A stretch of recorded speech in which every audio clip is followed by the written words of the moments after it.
भगवान गणेश जी ने एक दिन पृथ्वी पर मनुष्यों की परीक्षा लेने का निश्चय किया। उन्होंने अपने दिव्य रूप को छोड़कर एक साधारण बालक का रूप धारण किया और हाथ में एक चम्मच दूध और एक चुटकी चावल ले लिया। गली गली घूमते हुए वह पुकारने लगे, कोई मेरे लिए खीर बना दे, कोई मेरे लिए खीर बना दे। लेकिन लोग उनकी तरफ ध्यान नहीं दे रहे थे और उनकी इस अजीबोगरीब मांग पर हंस रहे थे। गणेश जी के निरंतर एक गांव से दूसरे गांव घूमते रहे, लेकिन किसी ने भी उनकी मदद नहीं की। शाम के समय एक वृद्ध अपनी झोपड़ी के बाहर बैठी थी।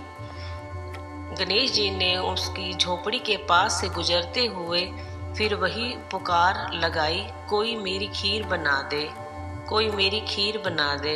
इधर जो एक दयालु और कोमल हृदय वाली महिला थी ने कहा, बेटा मैं तुम्हारी खीर बना दूंगी। गणेश जी ने कहा, माँ अपने घर से सबसे बड़ा बर्तन लाओ। बुढ़िया थोड़ी असहज हुई, लेकिन उसने सोचा कि बच्चे का दिल न दुखाना चाहिए। वह अंदर गई और सबसे बड़ा बर्तन ले आई। गणेश जी ने चम्मच से दूध पतीले में डालना शुरू किया। बुढ़िया की आंखें आश्चर्य से खुली की खुली रह गई जब उसने देखा कि दूध से पतीला भर गया है। गणेश जी ने इसी तरह सारा बर्तन दूध से भर दी। गणेश जी ने कहा, मैं स्नान करके आता हूँ, तब तक तुम खीर बना लेना। जब मैं वापस आऊँगा तब खाऊंगा। बुढ़िया ने सोचा कि इतनी सारी खीर का क्या करेगी। गणेश जी ने मुस्कुराते हुए कहा, सारे गांव को दावत दे दो। बुढ़िया ने मन से खीर बनाई। खीर की मीठी खुशबू सारी चारों दिशाओं में फैल गई। जब उसने हर घर में जाकर खीर खाने का न्योता दिया तो लोग हैरान रह गए।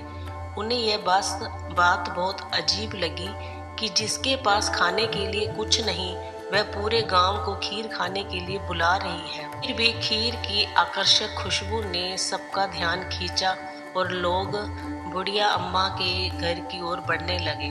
सारा गांव बुढ़िया के घर में इकट्ठा हो गया।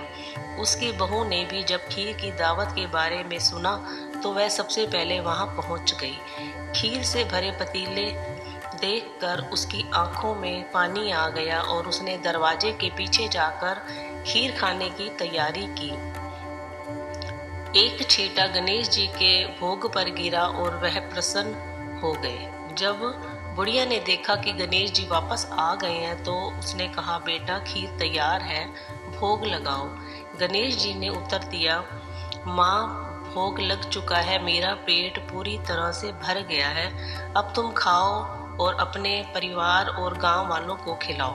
बुढ़िया ने कहा, इतनी सारी खीर का क्या करूंगी, इसके बाद भी बहुत बच जाएगी। गणेश जी ने कहा, बची हुई खीर को रात में अपने घर के चारों कोनों में रख दो।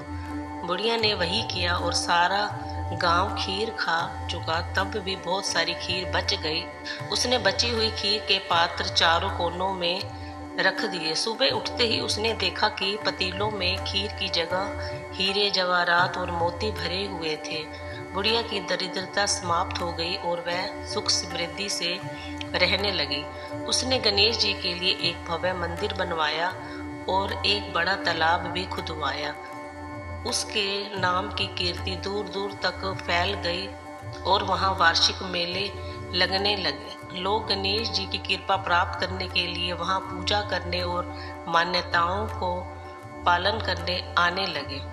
गणेश जी ने सभी की मनोकामनाओं को पूरा किया और सबकी खुशियों का कारण बने। ओम गणेशाय नमः।